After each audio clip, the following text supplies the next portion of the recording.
అవుగన్ని ఈ నెల రోజుల సంది మీరు చూసిన కొత్త నోట్లన్నీ 2000 నోట్లు ఓ 4-5 చూసిండ్రా. నాకు డౌటే, నేనైతే రెండే చూసిన. ఆడికే 4000 దొరికినాయని మస్తు మురిసిపోయినా. మనం వేల ముచ్చట్లకే గింతగానం మురుస్తున్నాం, కానీ లచ్చలు కాదు కదా, కోట్ల రూపాయల కొత్త నోట్లు దొరికించుకున్న వాళ్ళు ఎంత మురిపంలు ఉండాలి. ఏంది, కోట్ల రూపాయల కొత్త నోట్ల? అంత సీన్ లేదులే, అంత పైక మేడికెళ్ళి వస్తుంది అని మీరు అనుకుంటున్నారు కదా. గీ ముచ్చట చూడండి, అప్పుడు మీరే అమ్మో అవునా అని అంటారు. 70 కోట్ల కొత్త నోట్ల శ్రీమంతుడు ఈ సారు. పేరు శేఖర్ రెడ్డి, తిరుపతి వెంకన్న గుడి కమిటీల మెంబరు. ఈ నెల రోజుల సంధి వెంకన్న స్వామి కూడా 70 కోట్ల రూపాయల కొత్త నోట్లు చూడలే గాని గీసారి అయితే చూసిండు. మద్రాసులున్న ఇంట్లో కుప్పలకు నోట్ల రాసిపోసిండట.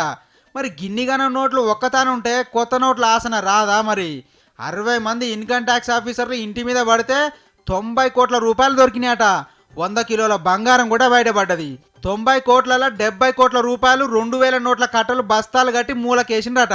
మనోడు పెద్ద మోతవరి కాంట్రాక్టర్ అయినట. ఉష్క దందా గనులు దవ్వుకొని 100 నోట్లు కమాయించిండట.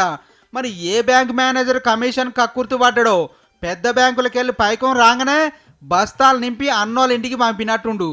70 కోట్ల కొత్త నోట్లు పబ్లిక్ వస్తే ఎన్ని కోట్ల మంది అక్కర్లు తీరునో కదా. పెద్దోళ్లకు సందులకెళ్ళి సందుకలు నిండేంత పైకం అందుతున్నాక ఇక పని పాట ఇడిచిపెట్టి లైన్ కట్టేటోళ్లకు ఏం దొరుకుతుంది? ఇట్లనే జరిగినంటే ఇంకో నెల కాదు కదా, 6 నెలలు అయినా కూడా పేదోళ్ళ నోట్ల తిప్పలు తప్పాయి.